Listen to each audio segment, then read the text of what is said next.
మందాకృష్ణ మాదయ్య గారి ఆదేశాల మేరకు మేము ప్రజాస్వామ్యబద్ధంగా నిరసన కార్యక్రమాలు చేసేదాన్ని సీఎం రేవంత్ రెడ్డి గారు వచ్చే ప్రోగ్రాన్ని బట్టి మమ్మల్ని రాత్రికే నిర్దాక్షిణ్యంగా తీసుకొచ్చి అరెస్ట్ చేసి దాని అరెస్టును మేము ఖండిస్తున్నాం ఎంఆర్పిఎస్ పరంగా.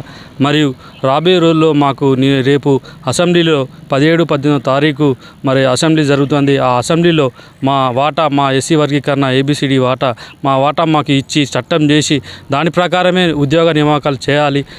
చేయని ఎడల మేము కంపల్సరీ రాబోయే రోజులలో గౌరవ మందాకృష్ణ మాదయ్య గారి ఆదేశాల మేరకు మరి సీఎం రేవంత్ రెడ్డి ప్రభుత్వంపై మా మందాకృష్ణ మాదయ్య గారు యుద్ధం ప్రకటిస్తే మరి మా తెలంగాణ ఉన్న మాదిగలందరూ ఏకమై మరి ప్రభుత్వం మీద గట్టి పోరాటం చేస్తామని.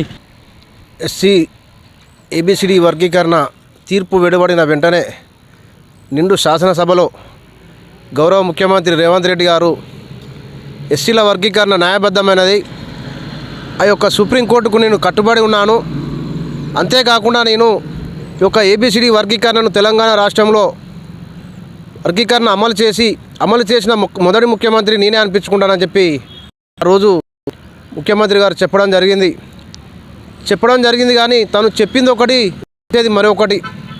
మాలల ఒత్తిడికి తలొగ్గి ఎస్సీ వర్గీకరణను పక్కకు పెట్టి తన ఇచ్చిన మాటను పక్కకు పెట్టి ఉద్యోగాలను విడుదల జరుగుతుంది.